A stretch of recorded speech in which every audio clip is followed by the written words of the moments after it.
जो इंडिया का जो लॉ सिस्टम है वो पावरफुल तो है, लेकिन वो सिर्फ पावरफुल लोगों के लिए पावरफुल है। ऐसा नहीं होता कि सिर्फ पावरफुल लोगों के लिए ही है। कोई भी सिस्टम होता है तो उसमें कहीं ना कहीं थोड़ा बहुत रिस्क रहता है।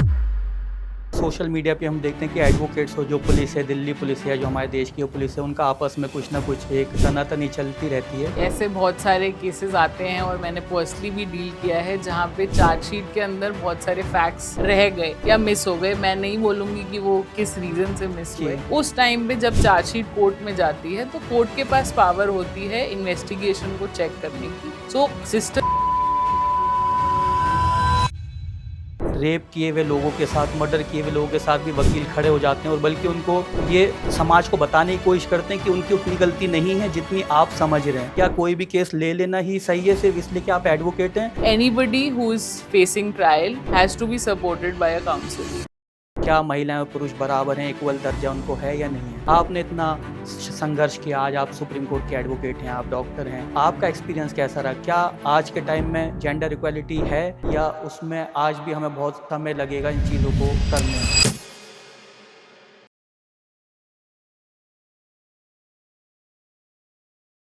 क्या इंडिया का लॉ सिस्टम सच में पावरफुल है या सिर्फ पावरफुल लोगों के लिए ही पावरफुल है? क्या इंडिया में आज भी आम लोगों के लिए इंसाफ पाना एक स्ट्रगल है?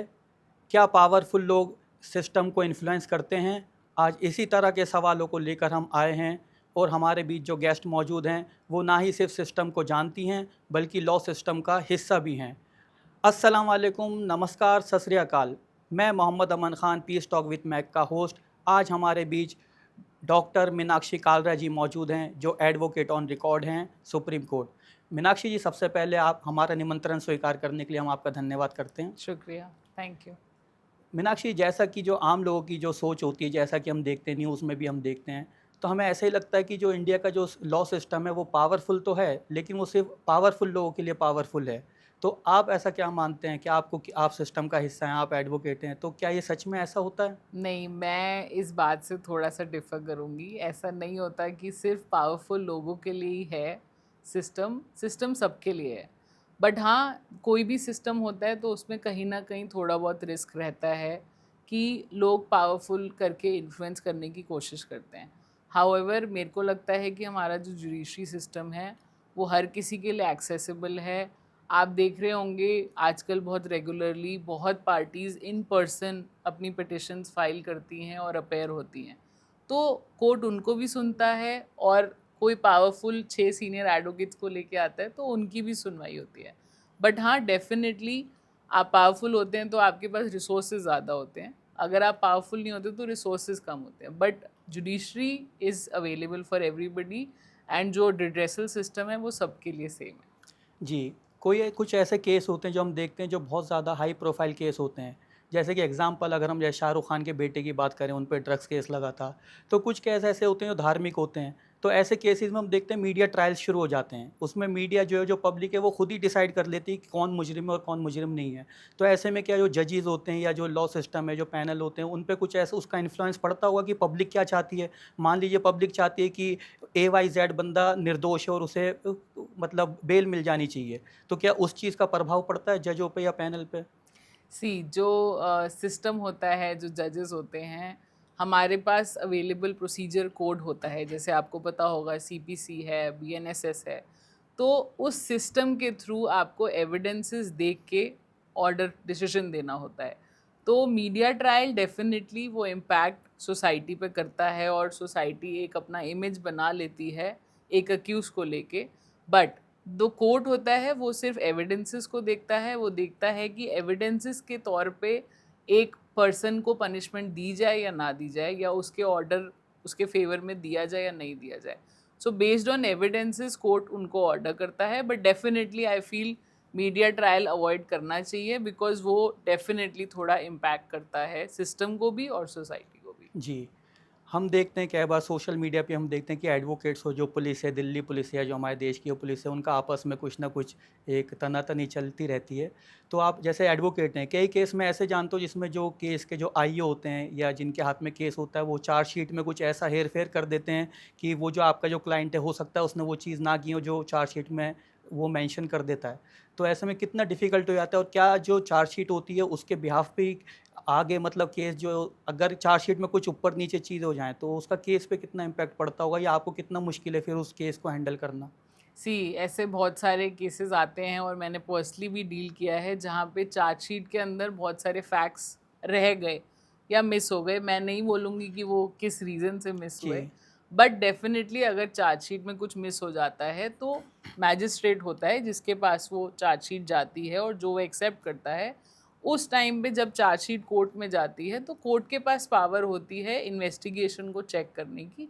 और अगर किसी भी पार्टी को, चाहे वो एक्यूज्ड हो चाहे वो कंप्लेनेंट हो, अगर दोनों में से किसी को भी लगता है कि कोई डॉक्यूमेंट रह गया है या कोई एविडेंस है जो नहीं चार्जशीट का पार्ट बन पाया है, तो आप एप्लीकेशन देके सप्लीमेंट्री चार्जशीट भी फाइल करा सकते हैं। सिस्टम के अंदर हर चीज़ का प्रोसीजर होता है, उस प्रोसीजर को फॉलो करके डेफिनेटली जुडिशरी स्ट्रांग होती है, बिकॉज फिर वो आपका जो डिसीजन मेकिंग है उसमें हेल्प करता है वो बहुत ज़्यादा।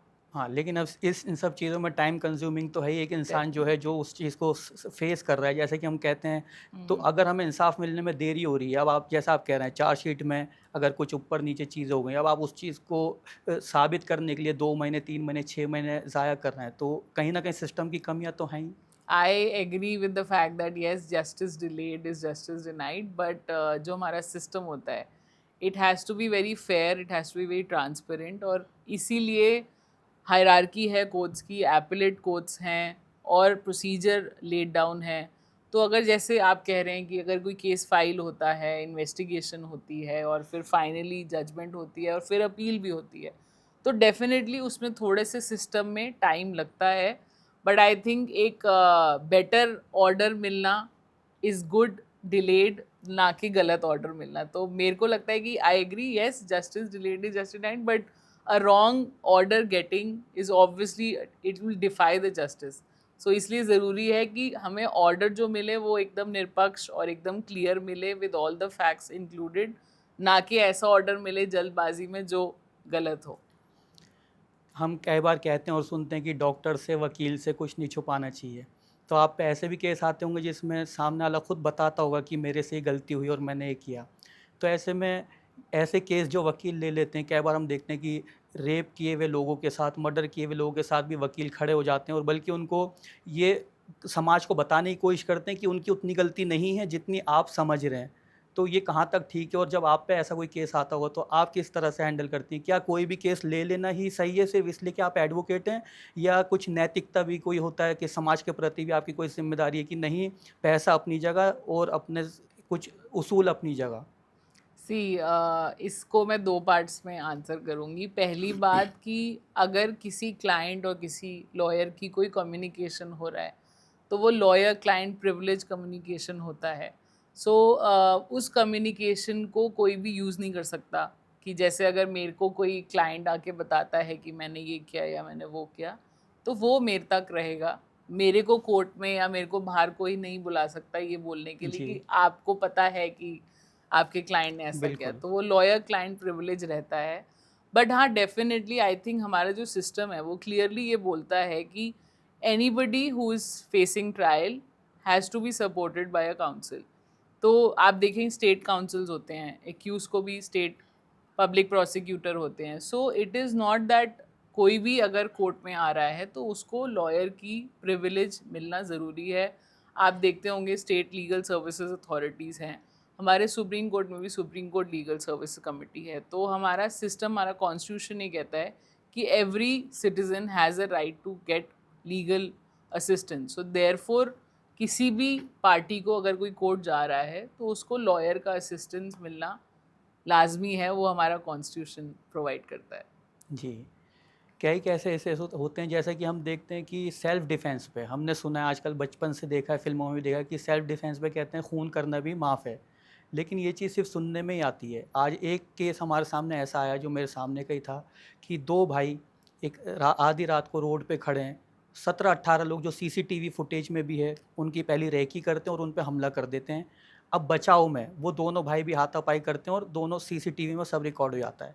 लेकिन क्रॉस एफआईआर होती है, दोनों तीनों पे जितने उधर के लोग और इधर के लोग सब पे 307 लग जाती है, और 1.5 साल लग जाता है उन भाइयों को भी जिन्होंने सेल्फ डिफेंस में अपना कुछ बचाव करने के लिए हाथ पैर चलाए, बेल लेने के लिए।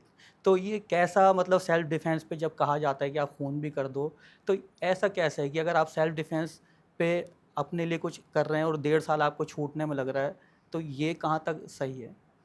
सी ये बात आपकी सही है कि सेल्फ डिफेंस में अलाउड होता है to defend yourself, but उसके भी कुछ पैरामीटर्स होते हैं कि आप सेल्फ डिफेंस में कितना कर सकते हैं। कि ऐसा नहीं हो सकता है कि आपसे कोई बस लड़ाई करने आ रहा है और आप उसको गोली मार दें और बोले मैंने सेल्फ डिफेंस में मार दिया, तो वो भी सिस्टम के अगेंस्ट होगा। येस, आई एग्री कि आपके जैसे आपने बताया उस केस में क्रॉस एफआईआर हो गई होगी, तो क्रॉस एफआईआर में डेफिनेटली कोर्ट दोनों पक्षों की बातें सुनेगा, दोनों एविडेंसेस को देखेगा और उसके बेस पे डिसीजन देगा। बेल मिलना जो होता है, बेल को दिया जाता है जब तक इन्वेस्टिगेशन कंप्लीट नहीं होती। तो अगर इन्वेस्टिगेशन पेंडिंग है तो डेफिनेटली वो बेल मिलना थोड़ा इजी इसलिए नहीं होता है because there is a possibility कि इन्फ्लुएंस हो जाएंगे विटनेसेस, या विटनेसेस को दबाने की कोशिश की जा सकती है। देयरफॉर वो बेल को अवॉइड करते हैं। ऐसा नहीं है कि कंपलसरी बेल मिली जाएगी on the ground of self defence, but yes, सारे केस को देख के केस टू केस डिपेंड करता है कि बेल कोर्ट कब ग्रांट करता है। यानी सफ़र तो करना ही पड़ेगा ना end of the day? It is not suffer. जैसे मैंने पहले भी बोला कि किसी भी सिस्टम में आपको जस्टिस को ढूंढने के लिए आपको सारे एविडेंसेस को देखना पड़ता है, और एविडेंसेस को गो थ्रू करने के लिए, इन्वेस्टिगेशन के लिए टाइम लगता है। अगर आप बिना इन्वेस्टिगेशन और बिना डॉक्यूमेंट्स को, एविडेंसेस को कंसिडर करते हुए अगर कोई ऑर्डर मिल जाता है तो वो भी डेफिनेटली इनजस्टिस होगा। सो देयरफॉर कोर्ट को वो टाइम लगता है to get the procedure done. Chargesheet file होती है, इन्वेस्टिगेशन होती है, पुलिस को टाइम चाहिए होता है, कस्टोडियल इंटेरोगेशन होती है। So all that takes time. तो वो जब सब खत्म हो जाता है उसके बाद कोर्ट एविडेंसेस के तौर पे डिसाइड करता है कि बेल ग्रांट होना ज़रूरी है या नहीं है। जी। आज 21वीं सदी में हमारे देश की बेटियां, महिलाएं चांद पर भी पहुंच चुकी हैं। हम देखते हैं कॉमनवेल्थ गेम्स जैसों में गोल्ड मेडल भी लेकर आती हैं, लेकिन फिर भी आज भी आप देखते होंगे, जानते होंगे, जेंडर इक्वालिटी की चर्चा आज भी वहीं पर मौजूद है। आज भी इस चीज़ पे बहस होती है कि क्या महिलाएं और पुरुष बराबर हैं, इक्वल दर्जा उनको है या नहीं है। आपने इतना संघर्ष किया, आज आप सुप्रीम कोर्ट के एडवोकेट हैं, आप डॉक्टर हैं, तो आपका एक्सपीरियंस कैसा रहा? क्या आज के टाइम में जेंडर इक्वालिटी है, या उसमें आज भी हमें बहुत समय लगेगा इन चीज़ों को करने में? अगर आप मेरे से पर्सनली पूछे तो मुझे लगता है कि जेंडर इनइक्वालिटी वाला जो शब्द है जी। वो ही थोड़ा कंट्रोवर्शियल है, because I think female are much more superior. जी। तो मेरे को लगता है कि वो इक्वालिटी की नीड वाला ऐसा कोई रीज़न नहीं है, बट येस डेफिनेटली अगर आप देखें over a period of time women have given a lot of good results. आप देखें हमारे सिस्टम में, जुडिशरी में, आप ओलंपिक्स में जैसे आप बोल रहे हैं, हर जगह फीमेल सुपरसीड कर रही हैं हमारे मेन देश को। की राष्ट्रपति भी इस यस, वक्त और अब द्रौपदी तो मुर्मू हमारी जी। चीफ जस्टिस भी फर्स्ट फीमेल आने वाली हैं कुछ टाइम में। जी। So definitely female are taking a lead, and gender equality inequality I think है कुछ जगहों पे। इट इज़ नॉट दैट नहीं होता वुमेन को डिफ़िकल्टी, कहीं कहीं डेफिनेटली वो है, but I think over a period of time things are changing and it's changing for good. अच्छा। तो आप जैसे पर्सनल लाइफ भी हर इंसान की होती है, आप किसी प्रोफेशन में जाएं, तो सुप्रीम कोर्ट का एडवोकेट होना बहुत टफ जॉब है। आपसे मैंने देखा कि आपसे बात करना भी थोड़ा डिफ़िकल्ट हो जाता है, तो कैसे मैनेज होता होगा पर्सनल लाइफ और ये, कैसे आप मैनेज करती हैं दोनों चीज़ों को? आई फील कि बैलेंस करना बहुत ज़रूरी होता है, बिकॉज आप प्रोफेशनली अच्छा करो बट आप फैमिली को टाइम ना दो तो वो गलत हो जाएगा, वो फैमिली के साथ इनजस्टिस हो जी। जाएगा। सो डेफिनेटली वो टाइम बैलेंस करना पड़ता है। छुट्टियाँ कम होती हैं बट जब होती हैं तो डेफिनेटली वो पूरा टाइम फैमिली को ही जाता है। बट हाँ, फैमिली की सपोर्ट के बिना यहाँ तक आना इज़ ऑल्सो नॉट पॉसिबल। तो फैमिली की सपोर्ट के साथ ही I've reached where I've reached, and I definitely give time to my family जब भी मेरे को टाइम मिलता है। एक आम आदमी जिसे निचली अदालतों में इंसाफ नहीं मिलता, तो सुप्रीम कोर्ट तक पहुंचना उसके लिए कितना मुश्किल है आज भी, क्योंकि सुप्रीम कोर्ट नाम सुनते ही इंसान को लगता है कि वहां तक हम कैसे पहुंचेंगे। और हम कई केस ऐसे देखते हैं जो निचली अदालतों में उनका फैसला कुछ और होता है और सुप्रीम कोर्ट में फैसला कुछ और होता है। तो कितना मुश्किल है आज भी आम आदमी के लिए वहां तक पहुंच पाना। यहाँ पे मैं थोड़ा सा डिफर करूँगी। यहाँ पे प्रॉब्लम ये है कि सुप्रीम कोर्ट तक पहुँचना इज़ नॉट डिफ़िकल्ट, अवेयरनेस की कमी है। आप देखेंगे कि डिस्ट्रिक्ट कोर्ट से लेके सुप्रीम कोर्ट तक एक लीगल सर्विस सेल बनाया गया है। तो लीगल सर्विस सेल का यही, लीगल सर्विस कमिटी का यही रीज़न होता है कि जो भी लीगल उसको एक्सपीरियंस नहीं अफोर्ड कर सकता, उसको लॉयर कोर्ट ग्रांट करता है, लीगल एड प्रोवाइड की जाती है उनको। सो देयरफॉर आप डिस्ट्रिक्ट कोर्ट में लें तो वहाँ पे भी लीगल एड का प्रोविज़न है। आप जाइए लीगल सर्विस अथॉरिटी में, वहाँ आप एप्लीकेशन दीजिए कि मुझे सरकारी वकील चाहिए, और आपको सरकारी वकील मिल जाता है। वैसे ही सुप्रीम कोर्ट में भी लीगल सर्विस सेल बना हुआ है, लीगल सर्विस कमिटी है, जहाँ पे लीगल एड काउंसिल्स प्रोवाइड होते हैं, एडवोकेट ऑन रिकॉर्ड्स भी हैं on the panel of legal service committee. So वहाँ पे एनीबडी जिसको लगता है कि मैं सुप्रीम कोर्ट का लॉयर नहीं अफोर्ड कर सकता हूँ, वो वहाँ जाके एप्लीकेशन दे तो उसको लीगल एड काउंसिल मिलेगा जो उसके केस को सुप्रीम कोर्ट में रिप्रेजेंट करेगा। तो वो अवेयरनेस आई थिंक बहुत ज़रूरी है जो नॉर्मली जनता में नहीं है, और वो सर्विसेज ऑलरेडी हैं सिस्टम में, बस अवेयरनेस की कमी है। अगर वो अवेयर हो जाएं तो सुप्रीम कोर्ट तक कोई भी जाए उतना डिफ़िकल्ट नहीं है। एक कन्फ्यूज़न और होती है, हम देखते हैं अब आपने लॉ करा, जितने भी लॉ स्टूडेंट्स होंगे उनकी जो एजुकेशन होगी लगभग सेम चीज़ उनको पढ़ाई जाती होगी, समझाई जाती होगी, जजेस भी सेम पढ़ाई करके जज बनते होंगे। कई बार हम कोई न्यूज़ देखते हैं, जैसे कि एग्जांपल अगर हम अफेयर की बात करते हैं, एक्स्ट्रा मैरिटल अफेयर्स हैं या ऐसा, तो कई बार हम देखते हैं कि बॉम्बे हाई कोर्ट ने फैसला सुना है कि कोई भी एक्स्ट्रा मैरिटल अफेयर्स करे तो वो जायज़े कर सकता है। कभी हम देखते हैं हैदराबाद हाई कोर्ट ने फैसला सुनाया कि नहीं कर सकता है। फिर हम देखते हैं कि इलाहाबाद हाई कोर्ट ने कहा कि कोई आदमी दो बीवी के साथ भी गर्लफ्रेंड रख सकता है। फिर हम देखते हैं कोई और जज फैसला सुना रहा है कि नहीं रख सकता है। तो ये जो अलग अलग तरह के जो फैसले हैं सेम किसी मैटर पे, ऐसा कैसे हो जाता है? अगर कानून एक है, संविधान एक है, एजुकेशन सेम है, जज बनने की जो प्रक्रिया उन्होंने भी वही पढ़ा होगा जो इलाहाबाद हाई कोर्ट के जज ने पढ़ा होगा, दिल्ली हाई कोर्ट के जज ने पढ़ा होगा, तो सेम उस पे फैसले अलग अलग कैसे आ जाते हैं? और ये हमें तो बड़ा कन्फ्यूजिंग है ना कि हम एक्स्ट्रा मैरिटल अफेयर चला सकते हैं, नहीं चला सकते, क्या कर सकते हैं, नहीं कर सकते, या किसी भी मैटर पे। अगर आप वो वाले केसेस की बात करें, मैट्रिमोनियल मैटर्स की बात करें या एक्स्ट्रा मैरिटल अफेयर की जैसी आप बात कर रहे हैं, तो ये जो केसेस होते हैं ये केस टू केस होते हैं। ऑल्दो येस, अगर दिल्ली हाई कोर्ट ने कोई ऐसी जजमेंट पास करी तो उन्होंने बेस्ड ऑन दोज फैक्ट्स वो ऑर्डर को पास किया, बट हाँ डेफिनेटली वो एक्ट करता है एज अ प्रेसिडेंट। बट आप देखेंगे कि हाई कोर्ट होता है, फिर सुप्रीम कोर्ट होता है, तो सुप्रीम कोर्ट का order is the final order. तो अगर हाई कोर्ट का कोई ऑर्डर आ रहा है और अगर वो कंफर्म नहीं है तो वो कंफर्म होएगा सुप्रीम कोर्ट में। अगर आप कह रहे हैं कि दिल्ली हाई कोर्ट ने एक ऑर्डर पास किया और गुजरात हाई कोर्ट ने कोई और ऑर्डर पास किया और इलाहाबाद हाई कोर्ट ने कोई और ऑर्डर पास किया, तो वो जो उन्होंने ऑर्डर्स पास किए हैं वो based on that particular case, उस केस के जो फैक्ट्स थे या उस केस में जो भी कहानी थी या जो भी मुद्दा था, उस केस के फैक्ट्स के बेसिस पे वो ऑर्डर पास किया गया है। वो फैक्ट्स हर किसी के सेम नहीं हो सकते, तो देयरफॉर वो जो फैक्ट्स हैं उसको देखते हुए वो ऑर्डर पास किया गया, ना कि वो जनरल लॉ बना दिया गया। लॉ ऑलरेडी इन प्लेस है, एडल्ट्री का सेक्शन है, आपको ऑलरेडी अवेयर होगा, तो एडल्ट्री के सेक्शन में तो डेफिनेटली एक्स्ट्रा मैरिटल अफेयर के लिए पनिशमेंट है। सो देयरफॉर वो जो ऑर्डर्स हैं वो बेस्ड ऑन द फैक्ट्स होते हैं ऑफ दैट पर्टिकुलर केस। जी, देखिए ऑनरेबल कोर्ट का सम्मान करते हैं, सब सम्मान करते हैं, हम भी सम्मान करते हैं, लेकिन कई बार कुछ ऐसे फैसले होते हैं जो हमें लगता है हमारे ऊपर थोपे जा रहे हैं। एग्जाम्पल के तौर पे अभी हमने एक केस देखा जिसमें कोर्ट कहता है कि अगर आपकी वाइफ़ का किसी उसके बॉयफ्रेंड के साथ भी अगर वो प्रेग्नेंट हो जाती है और बच्चा अगर हो जाता है तो जो हस्बैंड है वही उसका पिता कहलाएगा और उसके सारे हक होंगे। अब अगर मान लीजिए मैं ऐसा नहीं मानना चाहता, लेकिन आपने तो ये केस हम पे थोप दिया कि वही करना पड़ेगा, तो ये कहाँ तक जायज़ है कोई ऐसा फ़ैसला सुना देना समाज के लिए जिससे कि एक भ्रांति भी फैलती है और कल को वो सज़ा जो हमें नहीं मिलनी चाहिए वो हमें मिले? क्योंकि कल को तो जो वाइफ़ हैं या जो लेडीज़ हैं वो तो कहेंगी ना कि भई ये तो बच्चा तेरा ही है क्योंकि कोर्ट ने कह रखा है, तो अब हम लड़ाई करते रहें कि हमारा है या नहीं है। तो इस तरह के फ़ैसले क्या उचित हैं समाज के लिए, सोसाइटी के लिए?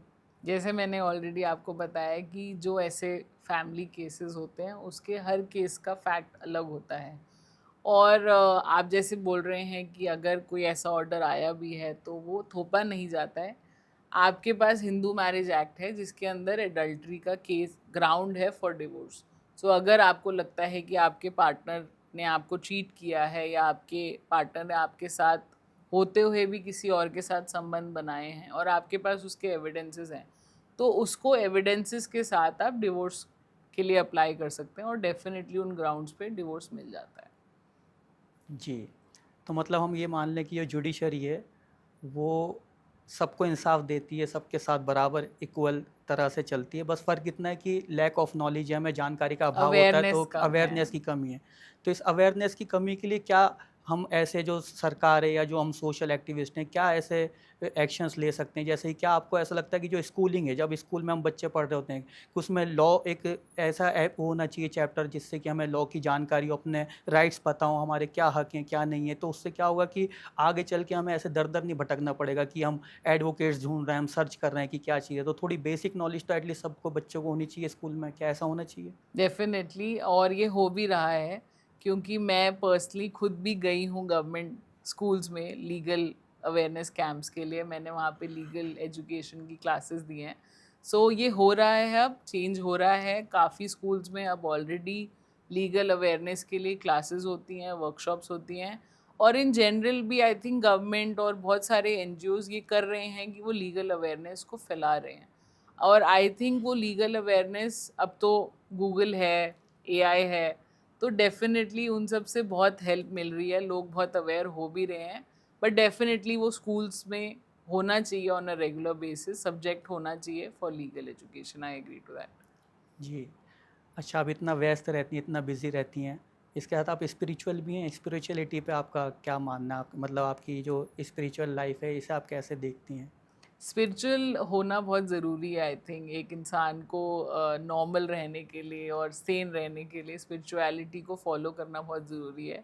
एंड डेफ़िनेटली मैं भी फॉलो करती हूँ स्पिरिचुअली। हमने देखा आपको स्पोर्ट्स में भी बहुत रुचि है, आप क्रिकेट खेलते भी हमने आपको देखा है, बैडमिंटन खेलते भी देखा है।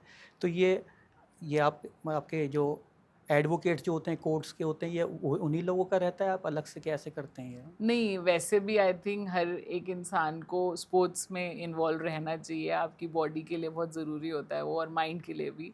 तो हमारे जो भी टूर्नामेंट्स होते हैं, सुप्रीम कोर्ट बार एसोसिएशन है वो ऑर्गेनाइज़ करती है, supreme court advocate on record association है, मैं वहाँ की मेंबर हूँ। तो हम लोग भी क्रिकेट के टूर्नामेंट्स करते हैं, बैडमिंटन के टूर्नामेंट्स करते हैं, जहाँ पे जजेस और लॉयर्स सब साथ में खेलते हैं और बहुत हेल्दी मैच होता है।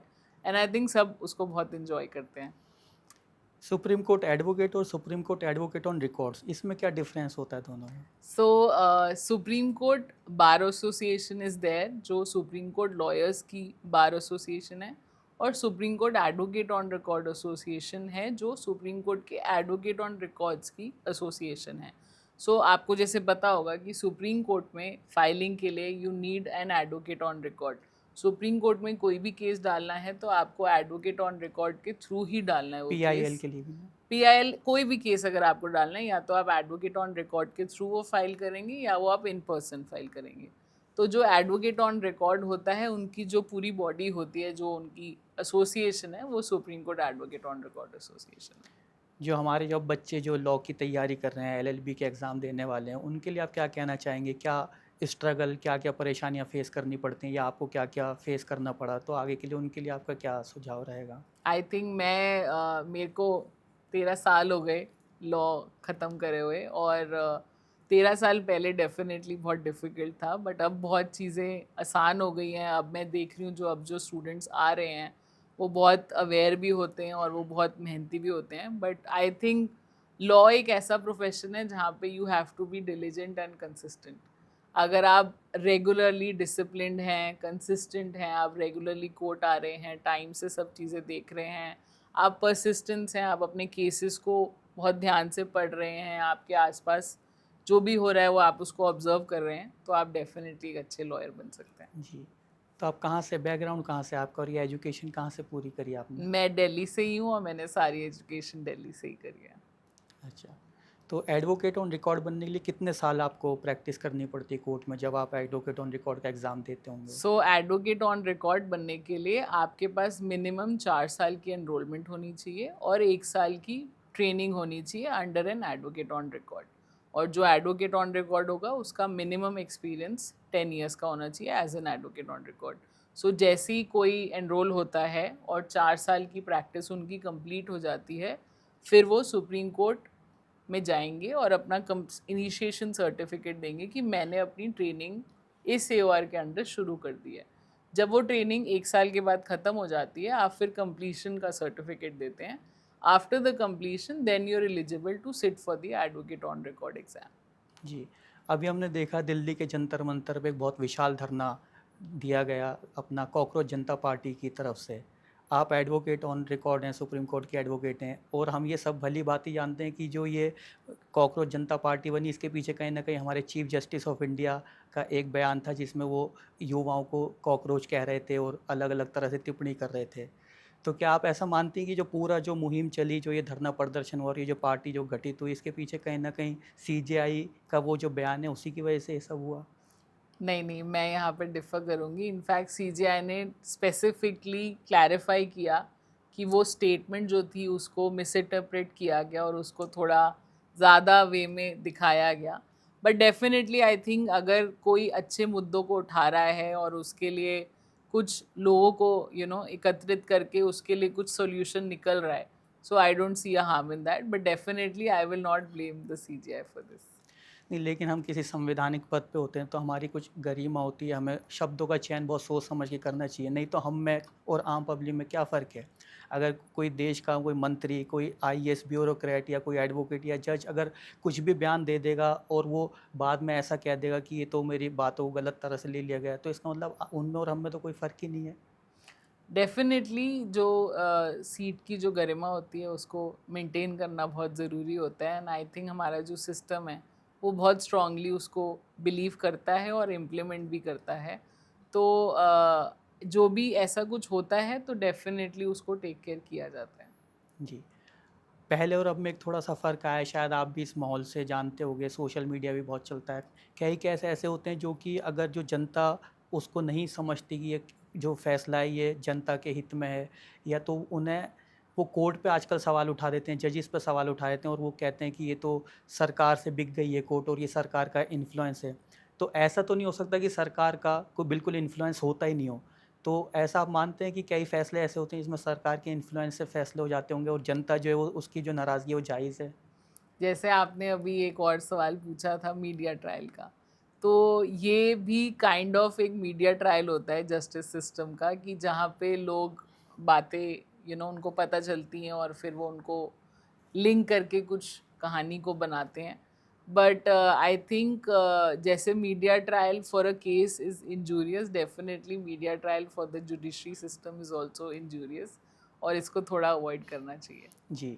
अब मुझे ऐसा मानता है अगर आप किसी संवैधानिक पद पे आप ब्यूरोक्रेट हैं या आप जज हैं तो आपको पॉलिटिकल पार्टी से थोड़ा डिस्टेंस बना के रखना चाहिए। अभी हमने एक केस देखा था दिल्ली में, हमारे दिल्ली के पूर्व मुख्यमंत्री अरविंद केजरीवाल जी का एक केस चल रहा था, तो जो जज थी उनका जो इन्फ्लुएंस था वो ऑलरेडी दिखता था कि आरएसएस और बीजेपी से उनका लिंक है। उनके परिवार के लोग भी वो पार्टी से जुड़े हुए थे और वो भी डेली बेसिस पे प्रोग्राम अटेंड करती थी। और उनको एक ऐसा केस दे दिया गया है जो पॉलिटिकल केस है, जो अरविंद केजरीवाल और बीजेपी के बीच का केस था। तो क्या ये ठीक है ऐसे किसी जज को ऐसा केस दे देना जो ऑलरेडी जग ज़ाहिर है कि इसका जो इन्फ्लुएंस है किसी पॉलिटिकल पार्टी से है और उसके बाद अगर अरविंद केजरीवाल उस उनके फ़ैसलों से खुश नहीं है या वो सैटिस्फाई नहीं है तो इसमें क्या गलती है अगर वो सवाल उठा रहे हैं तो ये सब चीज़ें कहीं न कहीं इन्फ्लुएंस करने के लिए तो हैं ही ना। नहीं, मैं ये बोलूँगी कि जैसे अगर अरविंद केजरीवाल जी अपने ऑर्डर से खुश नहीं थे। या एक बात और, क्या वो जज जब वो उस ऑर्डर को देंगे, उस केस का फैसला करेंगे, क्या उन पे इस चीज़ का असर नहीं पड़ेगा कि एक तरफ दूसरी पार्टी वो है जिस पार्टी का मैं हिस्सा हूँ या मैं सपोर्टर हूँ और दूसरी तरफ ये एक अरविंद केजरीवाल है, तो ऑर्डर देते में उस चीज़ का माइंड में कहीं न कहीं तो एक फ़र्क पड़ता होगा? जो जज होते हैं उनको ये बहुत साल की ट्रेनिंग होती है, बहुत साल का एक्सपीरियंस होता है कि उनको जो भी ऑर्डर देना होता है वो एकदम अनइन्फ्लुएंस देना होता है और based on the evidences and facts देना होता है। अगर किसी का कहीं पे कोई लिंक है, that is not boundation to pass an order, तो डेफिनेटली वो जो ऑर्डर पास होता है वो अनइन्फ्लुएंस्ड होता है, और वो जो ऑर्डर पास होता है वो based on the evidences and facts होता है, not based on any influence or linkage to any political party. तो ऐसे जज को केस देना ही क्यों है? सो जो केसेस अलॉट होते हैं वो जजेस का रोस्टर होता है। सो हर कोर्ट का एक रोस्टर होता है कि कौन सा जज कौन से टाइप ऑफ केसेस को सुनेगा। तो वो उस टाइम पे उनके पास वो रोस्टर था, इसलिए वो केस उनके पास गया, not because she was associated with anything, it was based on the roster. अच्छा, प्लानिंग के तहत नहीं होता ऐसा? नहीं। हम जैसे थाने में भी हम देखते हैं, हम कोई केस लेके गए, एफआईआर करने गए, तो वहाँ पे कोई भी एसआई को वो आईओ बना दिया जाता है। तो ऐसा नहीं है कि इसी को वो केस देना है। सेम यहाँ भी ऐसा होता है कि ये फिक्स्ड नहीं है कि किस जज को कौन सा केस देना है। नहीं, आपके पास डेफिनेटली अगर आपको लगता है कि आपको अपना केस ट्रांसफ़र कराना है तो ट्रांसफ़र पिटिशंस भी फाइल होती हैं। So you have a right to change the roster, I mean change the bench, और आप दूसरी बेंच के पास भी अपना केस लेके जा सकते हैं। जी। वैसे आपकी पर्सनल राय क्या है? जैसे अगर आप जज हैं या कल को अगर भगवान ने चाहा आप भी अगर जज बने, तो क्या ऐसे लोगों को किसी पॉलिटिकल पार्टीज़ के प्रोग्राम या आरएसएस के संघ के प्रोग्राम या किसी भी पार्टी के प्रोग्रामों को अटेंड करना चाहिए या अवॉइड करना चाहिए?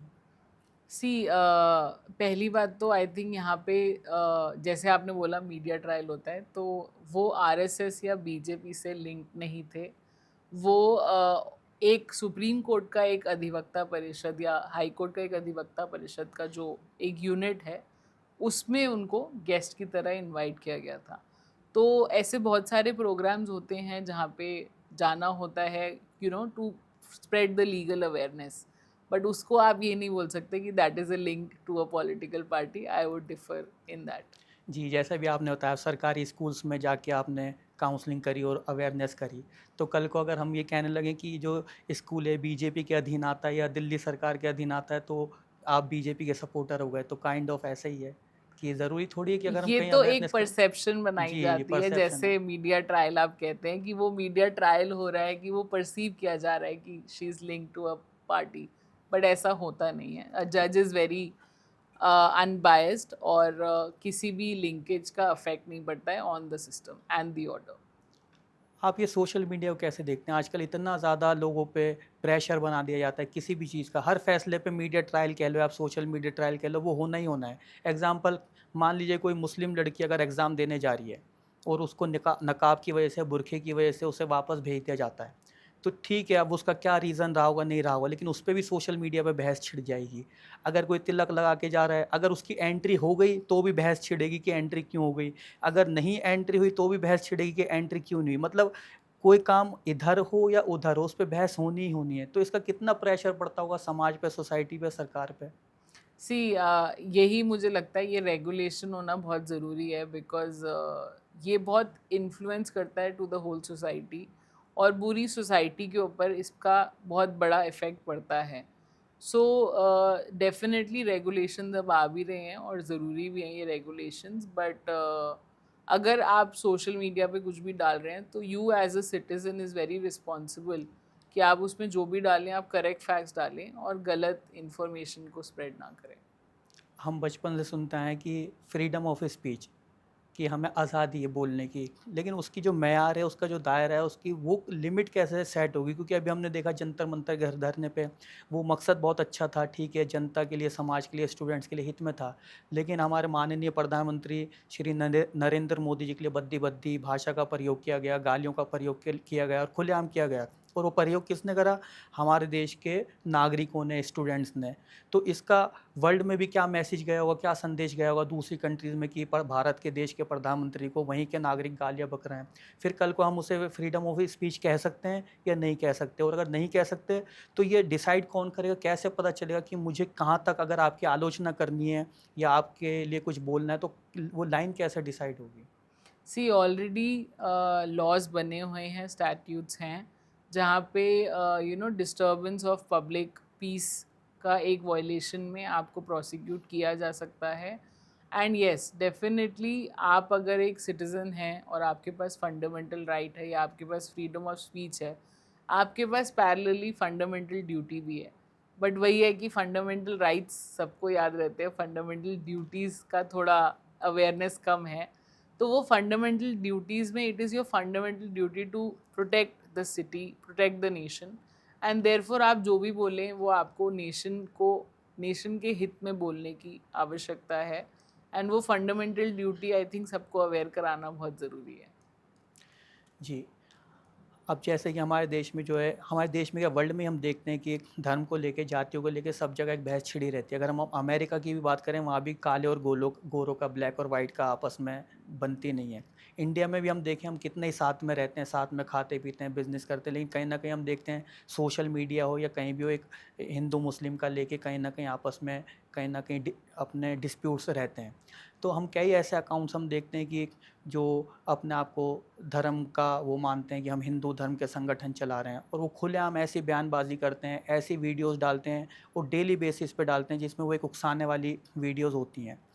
या हम मुस्लिम्स को देखें, उसमें भी अगर कुछ अकाउंट्स ऐसे हों जो कि हिंदुओं के ख़िलाफ़ कुछ बयान करें, लेकिन हम जब देखते हैं जो मुस्लिम अगर कोई ऐसी बात कर देता है, अगर कानून एक है, संविधान एक है, धाराएँ एक हैं, मुस्लिम ने कोई अगर ऐसी भड़काने वाली बात कर दी तो हाथ-हाथ उस पे गिरफ्तारी होगी, एफआईआर होगी, बुलडोज़र भी चल जाएगा। हिंदुओं के अकाउंट हम इतने देखते हैं, जानते हैं, जो मैं भी अभी भी आपको दिखा सकता हूँ, सालों से खुलेआम काटने की बात कर रहे हैं, मारने की बात कर रहे हैं, और करते भी हैं ऐसी हरकतें। वो फिर खुलेआम घूम रहे हैं, उनके ना तो अकाउंट बंद हो रहे हैं सोशल मीडिया, ना उन पे कोई ऐसा कड़ा एक्शन लिया जा रहा है। तो अगर एक ही कानून है, एक ही संविधान है, एक ही धारा है, तो ये भेदभाव है या नहीं है? और है तो ये क्यों है? और नहीं है तो फिर वो हमें दिख क्यों नहीं रहा?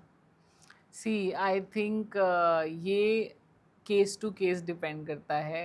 अगर कोई कहीं पे कोई वीडियो डाल रहा है और अगर आपको लग रहा है कि वो आपके सेंटिमेंट्स को हर्ट कर रहा है, तो डेफिनेटली आप पुलिस स्टेशन में जाके उसकी कंप्लेंट कर सकते हैं, and that goes for anybody.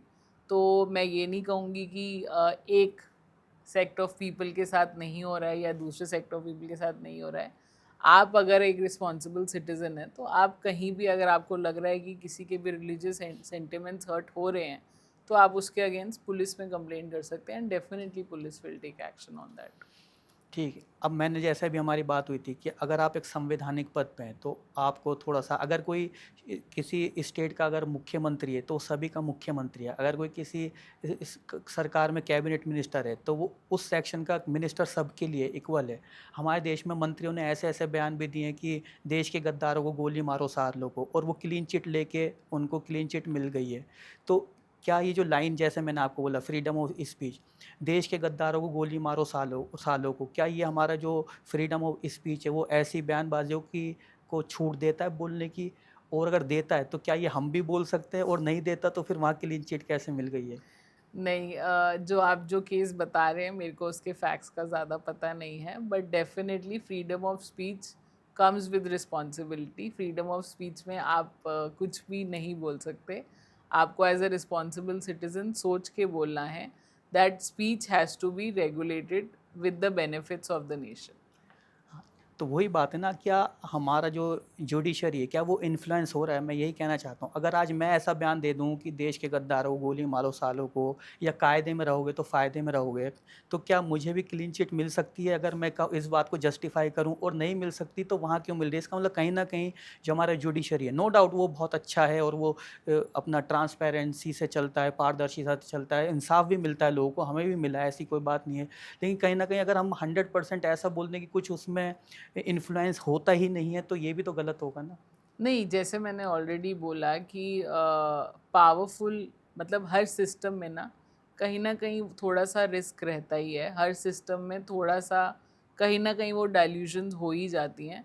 But आप ये नहीं से कह सकते कि सिस्टम ख़राब है या सिस्टम में ही फ़ॉल्ट है because of that. Definitely case to case depend करता है। अब उस केस में क्या फैक्ट्स रहे, क्यों उनको क्लीन चिट मिली, that is the case depending on the facts of the case and the evidence is recorded. So ऐसा नहीं है कि एक एग्जाम्पल बन गया है तो वो एग्जाम्पल आप लेके कुछ भी कर सकते जी। हैं। The law is very clear, तो आपको उस लॉ के बेस पे अपनी स्पीच को रेगुलेट करना है। अच्छा, अगर मान लीजिए कल को मैं अपना केस आपके पास लेकर आता हूँ, तो मैं बड़ी उम्मीद से लेकर आऊँगा, मुझे लगेगा कि आप मुझे जस्टिस दिलाएँगी, या मुझे उस केस से बरी कराएँगी, या मुझे इंसाफ़ दिलाएँगी। ऐसे में लेकिन हर केस तो इंसान नहीं जीत सकता या इंसाफ़ नहीं दिला सकता।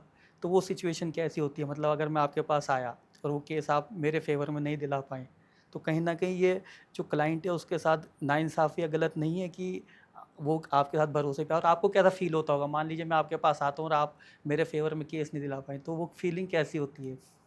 या सी आपको क्लाइंट ये तो कहता होगा ना कि मीनाक्षी जी ये क्या हो गया, मतलब ऐसा कैसे हो गया? आई एग्री कि अगर आप कोई केस फाइल करते हैं और आपके हक में ऑर्डर नहीं आता तो डेफिनेटली आपको थोड़ा सा दुख तो होता ही है, but it all depends on the facts of the case. मैं ये बोलूँगी कि हर केस में क्या गवाहियाँ हुई हैं, क्या डॉक्यूमेंट्स सबमिट किए गए हैं, क्या एविडेंसेस प्रोड्यूस किए गए हैं, उसके बेस पे कोई भी केस की हार या जीत की निश्चय होता है। और ऐसा भी है कि डेफ़िनेटली अगर आप निचली अदालत में अगर आप केस हार गए हैं, तो आपके पास डेफ़िनेटली उसको अपील करने का प्राविधान होता है। तो अगर मेरा कोई केस मैं हार जाऊँ, मैं अपनी कोशिश करती हूँ कि मैं केस में 100% दूँ और मैं ना हारूँ, बट डेफ़िनेटली केसेस होते हैं जहाँ आपको अपील करनी पड़ जाती है और अपील करने का राइट डेफ़िनेटली होता ही है। जैसे हम डॉक्टर्स में देखते हैं, कुछ डॉक्टर्स हैं वो स्पेशलिस्ट होते हैं, भाई ये आई स्पेशलिस्ट है, ये हार्ट स्पेशलिस्ट है, ये सर्जन है।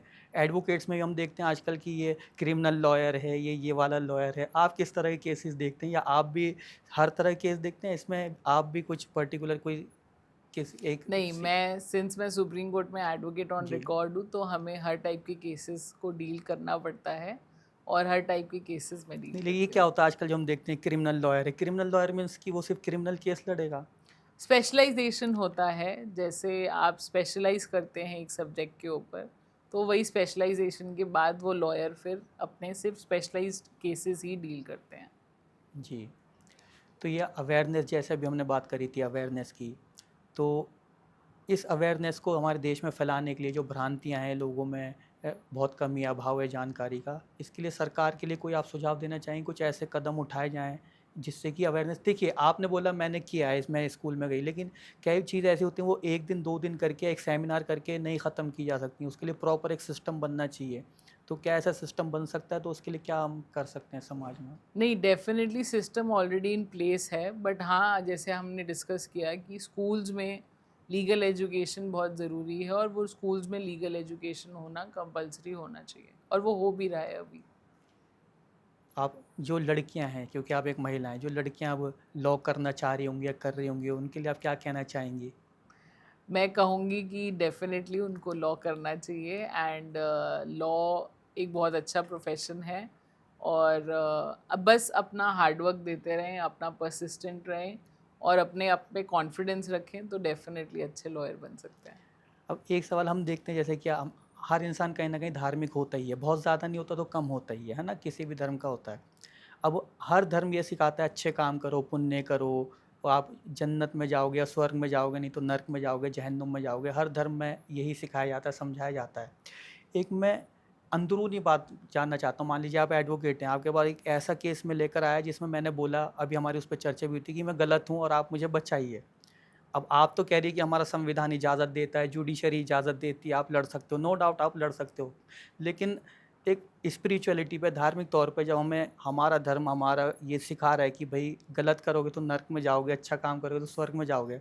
आपने मुझे बचाया, यानी आपने किसी हद गलत किया। आपने उससे इनकम भी करी, आपने कमाई करी। तो ये कैसा, आपका दिल ऐसा नहीं करेगा कि नहीं यार मैंने कहीं न कहीं किसी हद गलत कर दिया, या बस आपने जो जुडिशरी पढ़ी, आपने वो सिस्टम पढ़ा, उसकी परमिशन से आप कहोगे नहीं कुछ भी हो, मुझे तो प्रोफ़ेशन है, मैं तो करूँगी? नहीं, ये इसके 2 पहलू होते हैं। ऐसे बहुत सारे केसेस होते हैं जो लॉयर्स प्रो बोनो करते हैं।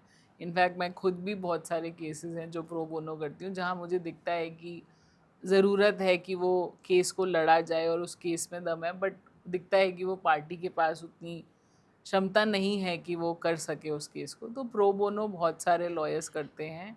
ऐसा नहीं है, मैं बहुत सारे सीनियर्स को जानती हूँ जो प्रो बोनो केसेस को अटेंड करते हैं।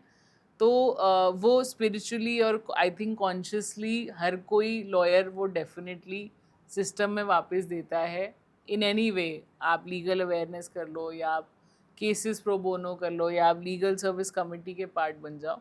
सो डेफ़िनेटली कमर्शियली येस, हर लॉयर चाहता है कि उसको कमर्शियली गेन हो, बट प्रो बोनो केसेस भी बहुत सारे लॉयर्स करते हैं। जी, हमने देखा अभी इलेक्शन होने वाले थे, उसमें आप इलेक्शन भी लड़ रही थी कोर्ट में, अभी भी इलेक्शन हुआ था, आप लड़ रहे हैं क्या इलेक्शन? मैं जीत गई अच्छा, इलेक्शंस। वो इलेक्शन हो गए हैं, चलिए मुबारक हो आपको। Thank you. अच्छा, एडवोकेट ऑन रिकॉर्ड के भी इलेक्शन अलग से होते हैं? हाँ जी। वो बार सुप्रीम एसोसिएशन के कोर्ट अलग? एडवोकेट ऑन रिकॉर्ड एसोसिएशन के इलेक्शंस होते हैं और इलेक्शंस में 12 लोग सिलेक्ट होते हैं कैंडिडेट, और वो इलेक्शन के थ्रू लोग वोटिंग करते हैं और जिसको मेजॉरिटी वोट मिलते हैं वो इलेक्ट हो जाते हैं एज अ मेंबर। तो आजकल हम देख रहे हैं जैसे कि हमारा जो देश का जो युवा है वो बहुत ज़्यादा आक्रोश में है, बहुत ज़्यादा नाराज़ है समाज से, सोसाइटी से, सरकार से। और अभी दिल्ली में हमने देखा और देश में देखा, अलग अलग तरह के धरने भी दिए गए।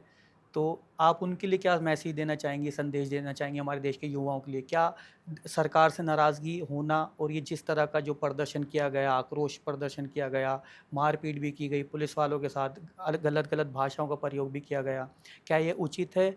और नाराज़गी जो है वो ज़ाहिर करने का जो तरीका, ये आपको कैसा लगा और इनको समाज के लिए आप क्या मैसेज देना चाहेंगे, एक अच्छा संदेश? आई थिंक यूथ के लिए मैं यही मैसेज देना चाहूँगी कि पीसफुल प्रोटेस्ट करना आपका राइट है, आप कर सकते हैं पीसफुल प्रोटेस्ट, बट डेफिनेटली आप as a citizen you have a fundamental duty कि आप देश को डैमेज ना करें, आप सिस्टम को ख़राब ना करें। आपके पास डेफिनेटली अगर आपको लगता है कि आपका राइट, फंडामेंटल राइट वायलेट हुआ है, तो आप कोर्ट में पिटिशन डाल सकते हैं, रिट फाइल होती है उसके लिए। बट पीसफुल प्रोटेस्ट करना राइट है, बट हाँ डेफिनेटली आई थिंक हमारी जो युवा है वो बहुत एनर्जी है उनके अंदर, एंड डेफिनेटली वो अच्छा करेंगे लाइफ में।